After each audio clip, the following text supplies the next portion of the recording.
into the Cougar Tailgate, where BYU fandom lives. Here's your host, Lauren McClain. What's up, friends? College football is here, baby. Let's celebrate by talking about our favorite first game of the season traditions. There's so much riding on that very first game, so the hype is unmatched for fans. But what does the first game of the season mean for the players? What are they feeling, and what is the week like leading up to the first game? Former BYU and NFL linebacker David Nixon will join me to discuss this. All I know is, as an uber fan of football and fall and everything that goes along with it, I feel like a giddy schoolgirl right now. And to join me in my giddiness is my old pal, Ben Bagley. What's up, Ben? I can't wait. Football. Hi, Lauren. How are you? I'm good. So good. That was great, because I was actually going to say, I don't think I've ever heard you giddy. Giddy would not be a word that I would describe for you. No, I'm just an ornery old man most of the time. But not when it comes to football, and it's week 0, baby. Week 1's next week. Let's go. Oh, that's how I feel. Hey, Ben, I know your heart belongs to the Raiders, but you have to admit there is nothing like college football. The grit, the nerves, the chance for every man to prove themselves. Today being day 1, the slate is clean. No wins, no losses. Everyone's hopes and dreams are through the roof, and I'm here for it. So, Ben, what gets you most excited at the very beginning of the college football season? Joe, mine actually starts a little bit before college football season. It's usually about a week ago. You walk outside your house for the first time, and it's either or in the morning or in the evening, and you notice, oh, it's not so stinking hot. In fact, there's a bit of a crisp in the air. And for some reason, the first time that happens every summer, I get excited. Like it's to that, like camp starts, forget about it, that's boring. But as soon as you walk out the door that first morning or evening, and it's just like, oh, that's that crisp in the air. Let's go! That's what football I'm talking season. about. And that's what gets me the most. And all of a sudden, my thoughts turn to football. It turns to Saturdays on the couch. It turns to Sundays after church on the couch. It turns to those type of things. And then that's what it's all about. Is that the only reason we like football, if you really think about it? Maybe we're brainwashed because the weather is fantastic. Maybe we have no other choice but to love football. I'll tell you what. If it was in the summer, that'd be rough. I'll tell you what, Lauren. There is nothing better. I have been spoiled beyond belief in my, not necessarily college football fandom, but also in my work, that Saturday evenings I spend in some of the most picturesque places in the world, whether that's the LaVell Edwards Stadium press box, Rice-Eccles Stadium, Utah State, or different press boxes around the country that I've got to go to. You're sitting up high. There's usually a window looking out the back end or the front end of the stadium.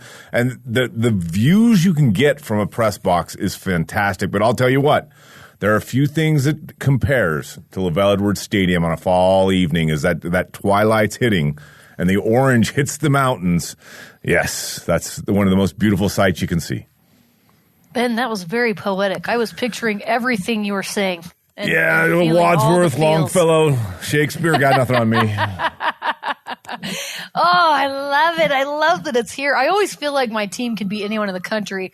No, that's not true. I don't always feel that way, but even if I don't think the team is that good, before the first game, I always know there's a chance. So you're telling me there's a chance. I feel like that's got to be every fan in the country, don't you think? Like, even if fall camp comes and you're like, okay, I know my team really isn't that good, but your hopes are so high. That's the beauty of the great unknown. And I'd like to think that this is the case, maybe because I fit this description, the majority of us are optimists, right? I mean, we want to see the bright side, unless you're a Raider fan. You're an optimist, and you think the best things can happen.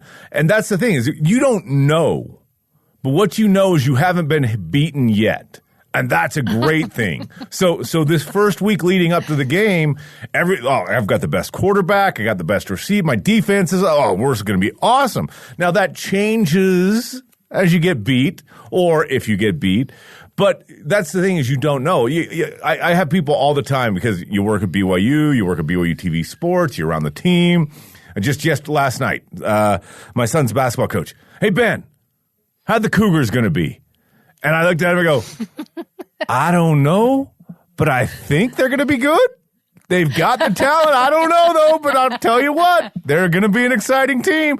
But because that's the thing, is we don't know, but that's the beauty of it, and that's why we enjoy it so much. And I still get asked that all the time as well. And I take a step back now because there have been years where I'm like, oh, you guys aren't going to believe how good these guys are going to be. And then they looked good in 7-on-7s, let me tell you.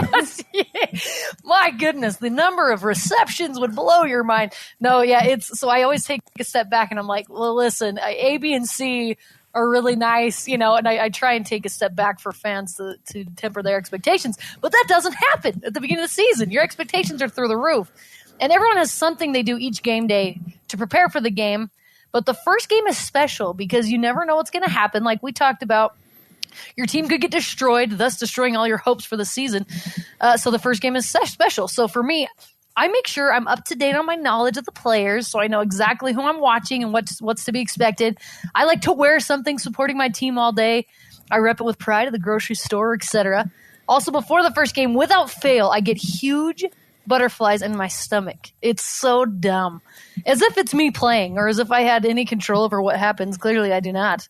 And it doesn't matter, but the anticipatory butterflies before every first game of the season are there. So, Ben, what is your first game of the year tradition? Do you have one? I do have one, and unfortunately, fans can't relate to this, so I apologize to fans out there, but I'm going to give you a peek inside of the life of a media member. I have never once gone to a high school class reunion. Because I don't need to, because there's the long story, don't have time for it. But I don't need to. I don't need to, Lauren, because every end of August, 1st of September, I get that experience because you walk into the press box, you're seeing writers and broadcasters and friends that you've worked in the business around for a long time, but you probably haven't seen them for at least 3 months. So you get a chance to catch up, and you're like, hey, what's going on? Long time. How's life? How's the kids? Like, that's the cool tradition, just kind of being around the people I've worked around and with for such a long time leading up to game time. And then the other tradition I have is just kind of taking it in. I don't want to get sappy here, but I'm going to for just a second. The opportunity to sit. My job's giving me that opportunity to sit in a press box, to oversee a stadium where gentlemen are going to take the field and play a sport they love, play a sport that I love, and I'm getting the opportunity to sit and watch and get paid for it.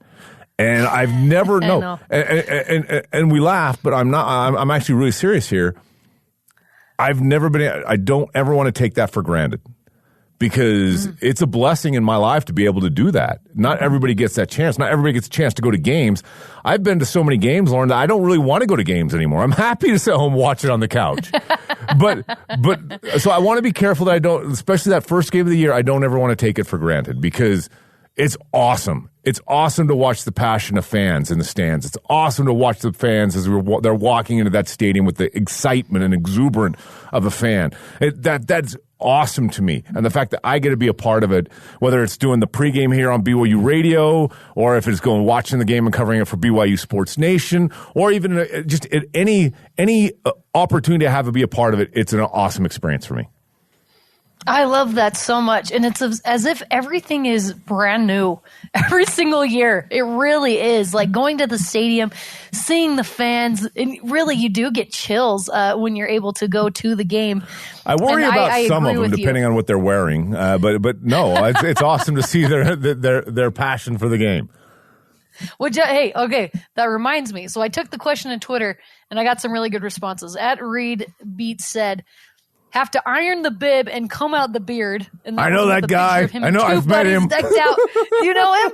I've met him. Blue and white striped overalls and string beards with BYU hats on. And I don't know why or what. Southwest corner of the end zone. Southwest corner of the end zone. I know where seats are at.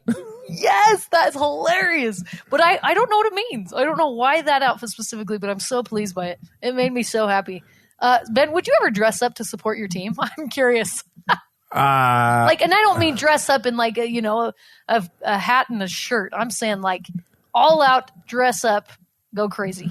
I'm not necessarily that guy, but I may or may not have a Las Vegas Raiders Lucha Libre mask in my office that I may or may not put on occasionally.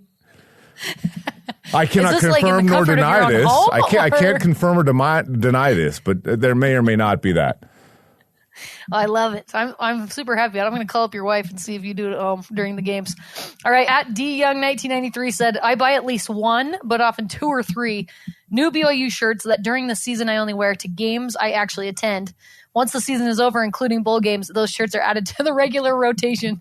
Then he said, people are genuinely surprised when they see me wear anything that's not BYU. So similarly, BYU Tracker said, I'm wearing a different BYU shirt from Monday to Saturday. This is leading up to the game. And of course, watching the highlights of every game I can find.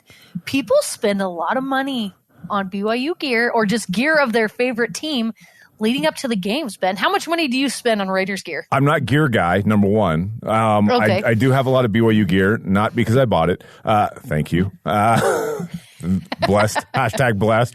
But Hashtag blessed. I do have a tradition. And that tweet just reminded me, every year, my birthday falls just before football season, so I give myself a birthday present every year, and I buy one Raider shirt.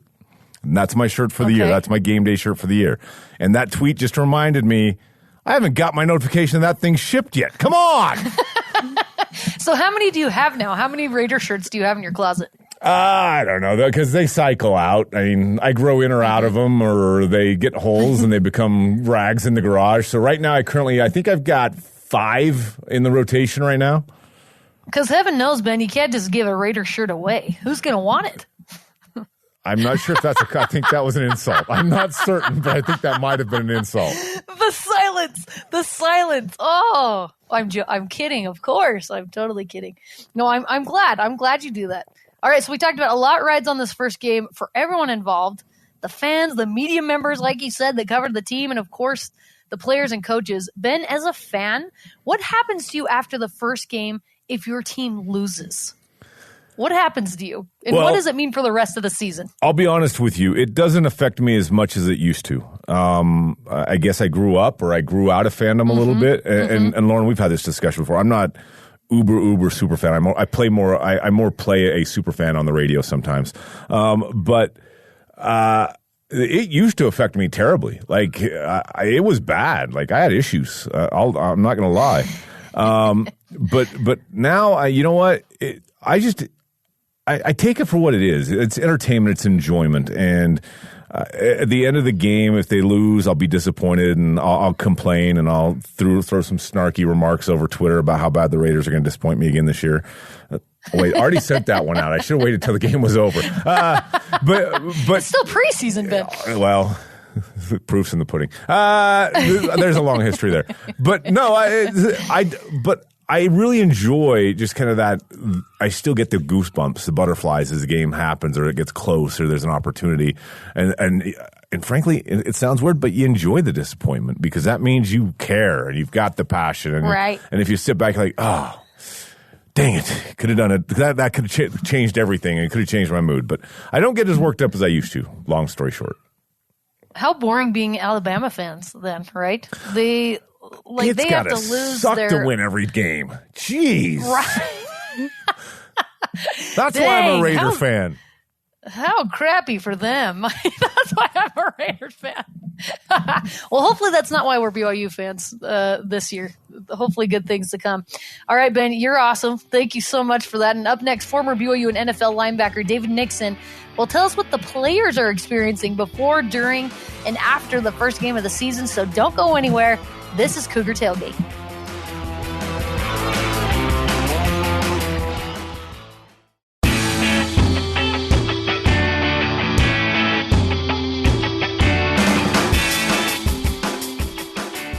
Welcome back to Cougar Tailgate. I'm Lauren McClain. We know what it feels like as a fan leading up to the first game of the season. We know the joys of the first victory and heartache of the first loss. If we as fans feel all that, how do you think the players feel? To help give us greater insight into the minds of these athletes, joining me is former BYU and NFL linebacker David Nixon. Thanks for coming on with me, David. It's been too long, my friend. It has been way too long, Lauren. Thanks for having me on. It is a pleasure. And listen, football season's here, so I love getting on and talking football with you. Man, I'll be more excited. And there truly is no greater time of the year. I honestly believe that. BYU makes their debut against Arizona next week. College football starts today. What's the week before the season opener like for these players, David, mentally, physically, and emotionally? Yeah, there's a lot of emotions kind of running through you right now. I mean, keep in mind, all these guys just went through a grueling kind of training camp, right? So fall ball has wrapped up. A lot of these guys are banged up, and they've got some nicks and bruises that they're dealing with. But this way, coaching staff in the training is trying to help them get their legs back underneath them. And so I think physically they're trying to get their legs back. They're trying to get rested. And heal up a little bit and start preparing for Arizona. And that's where the mental aspect comes in. Is up till now, they've been training and getting ready for the opposing side, right? Offense getting ready to play against BYU defense and vice versa. Now you shift your mindset to, okay, we got to get ready for Arizona. And you start putting the game prep for that as well. So there's a shift mentally. And then emotionally, listen, these guys have been waiting for this for, 7 months since their bowl game? And this is what you train year-round for, is this opportunity to go out there and play these 12 to 13 games a season. So that's the beautiful thing about football. Every game is so special because you only have so many of them. And I know these guys are amped up and ready to go. And listen, I think as a BYU fan, coming off of what happened last year, I think we're all pretty amped up as well. As we saw what this team has the ability to do, when you got the players around you. And frankly, yeah, BYU loses Zach Wilson. But they've restocked and reloaded, and man, I'm excited to see what the team can do next Saturday, almost a week away. I can't wait. And I love that we as fans think that we have some pressure on us, before the season starts. It is nerve-wracking as a fan when you're getting ready to watch your team, and you just kind of rarely think of what the players and coaches are feeling. So, David, what about the day of?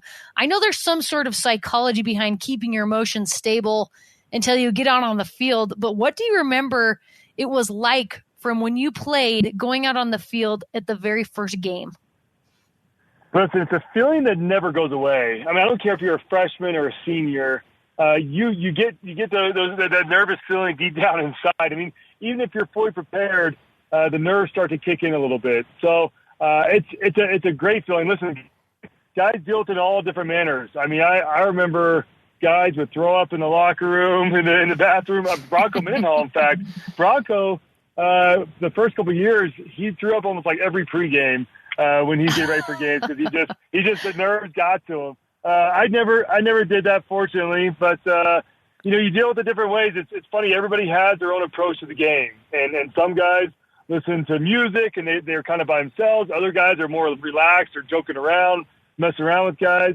Everyone has their pregame routine, so you got to be cognizant and aware of that. You don't want to bother guys and get them out of the routine. So it's when you got a football team, you got 80 kids out there, and it's figuring out what everyone's routines are and dealing with that. But the day of the game, it's really down to each person individually. And then of course as a team, you walk into the stadium. You get there 2 hours before, 2.5. And there's a whiteboard in the locker room that shows you at exactly what time are the specialists supposed to go out, what time is the offense supposed to go out, the defense, the skill. And so you kind of base your prep depending on what time you're supposed to be on the field officially with the rest of your team. So guys, like I said, guys do different stuff, right? Some guys like to go on jogs and warm up. Others like to sit in their locker, listen to music. Some guys take naps. Some guys put a pillow down and fall asleep. I mean, I'm telling you, everybody has a different routine, and so it's fun kind of watching it all play out. But the key is making sure everyone's prepared when that kickoff happens. That'd be me. I'd be that guy. I'd definitely be the one taking a nap on the bench. Give me 5, guys. Just give me 5 minutes here.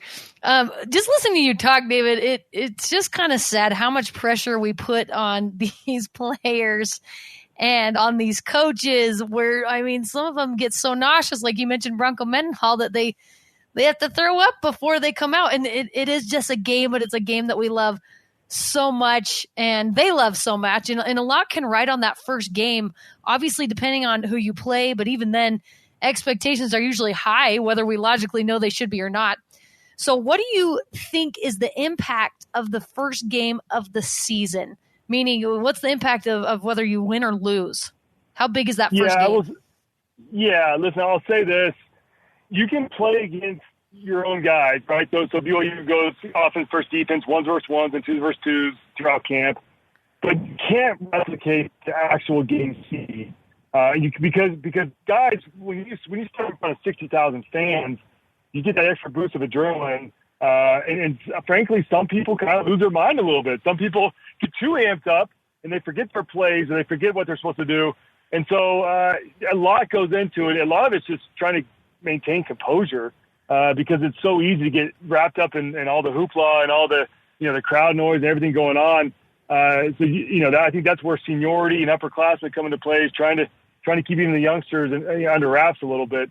But as far as the game goes, it's obviously huge. That first game of the year, it really sets the tone for the rest of the year. And I look back at last year, BYU's team, when they went out there and just smoked Navy, I mean, it set the tone for the rest of the season. And we obviously saw what BYU did. So you can always overcome losses in your first game. I did that at, 06. We lost at Arizona, but then we turned around and had a really solid season. So if you lose, it's not, the season's not doomed.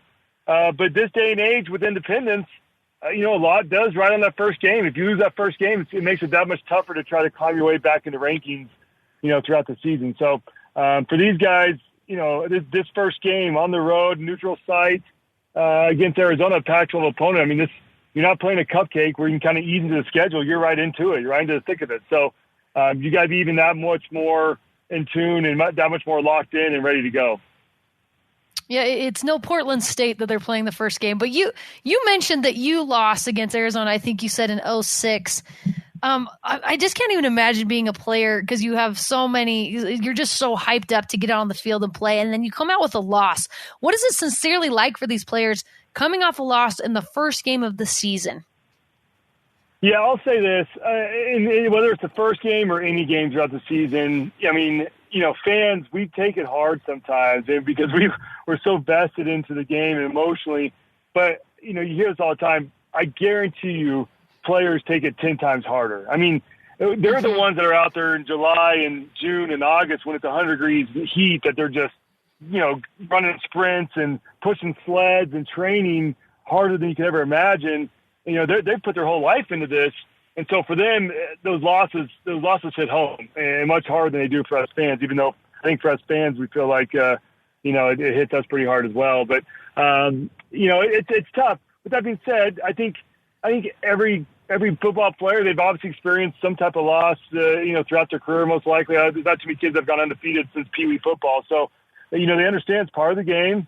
You obviously want to limit those losses as much as possible. But, the season we talked about is only 12 to 13 games. It seems relatively short. It's still somewhat long. You have lots of other opportunities ahead of you, but you definitely want to start off on the right foot because, like I said earlier, I believe it really does set the tone for the season to get off on the right foot. And frankly, that's what I like about this first game. Arizona, they're not a powerhouse in the Pac-12. They're obviously very capable, but it's a game that I think BYU can go out there and win if they play their ball. So I think once again, you're not opening up against a USC or Ohio State or Alabama. You're opening up against a team that I think BYU has a great shot at. From what you've seen and heard about the Cougars so far from fall camp, what are your for real expectations for this team? I know Kalani has said it's one of the deepest teams that he's ever had. And I feel like as a media member, you kind of hear that a lot. You feel like you hear that year in and year out, whether it's true or not. But David, from what you've seen and heard, what are your expectations for this team? I'll tell you what, I actually have really high expectations. And listen, I'm not the type of guy to put the blue goggles on. I try to be more of a realist because, I played the game, understand how difficult it is to go win a lot of games and execute week in and week out. But watching them at practice, I mean, these guys, they look great. And you really, you look around the guys that are now going to be, supporting Jaron Hall at quarterback. You got Tyler Algier, Lopini Katoa. These are veteran guys. Isaac Rex. You look at the receiver core, Neil Powell, Gunnar Rami. These are all guys that started for 2, 3, 4 years in the system. And so, and then the offensive line, if people keep asking about the offensive line, yeah, you lost Freddie Christensen, but you bring back Impey. I mean, you bring back Herring. I mean, you've got LeChance. I mean, you've got so many bodies on the offensive line that got significant playing time last year. And I think that was one of the beauties of last year where BYU against Navy and against Texas State and some of these other schools where they blew them out was it allowed the second and third stringers to get in and get some game reps and some game experience. And that's so crucial and so valuable because that helps with your development, especially as young guys who are now being called upon to start. And so I think I would agree with Kalani. The depth is there. The talent is there. The question is now, can they put it all together? And that's always the biggest question mark in that first game of the year. Can they put it all together? How do you feel like Jaren Hall is going to react to all the pressure that's put on him following Zach Wilson's incredible season, obviously being the second round draft pick in the NFL draft? What do you think is going through Jaren Hall's mind right now? I think he's a pretty confident kid, and especially watching him on the field and watching the way he commands the offense this fall camp. I think he's a very confident guy who he understands he's not Zach Wilson, nor does he need to be Zach Wilson. He's his own player that has different weapons and abilities than Zach has. And I think he's just got to go out there and do his thing. I don't think you need to worry about living in the shadows of Zach Wilson. I think all BYU fans were obviously thrilled with how Zach played last year, but they also realized that it's a new era, and you got a new quarterback at the helm. I can't wait to see what happens next week. David Nixon, former NFL and BYU linebacker, thank you so much for coming on with me today. Always fun. Thanks so much, Lauren, and hopefully we get a dub next week and ride the season and have a solid one this year. Yeah, you got it. Happy golfing, my friend. Indeed. Take care. Bye, David. Thank you. And that does it for us today. Thanks again to David Nixon and Ben Bagley for coming on the show with me. You can join the Cougar Tailgate virtually, of course, every Saturday at noon Mountain Time, or download, rate, and review our podcast on Apple, TuneIn, Stitcher, Spotify, or on BYURadio.org. This is Cougar Tailgate.